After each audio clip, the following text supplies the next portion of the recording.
Hello guy, welcome back to my videos.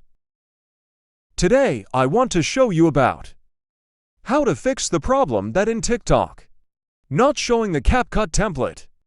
So, let's watch this video until the end and following step by step. Come on, let's get it. First, you go to App Store or Play Store for make sure you update your TikTok already.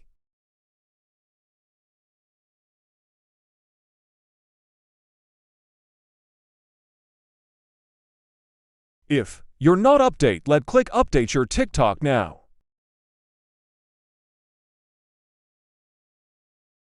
And you update already, click open it, go to open TikTok app auto.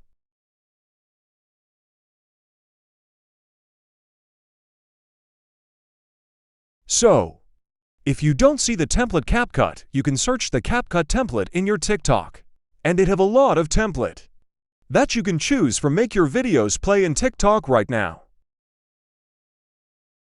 When you select that template, you already let click the use template and put your photos here.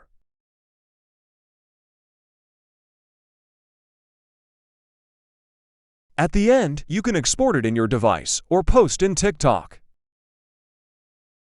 Thank you guy for watching this video. See you in the next videos.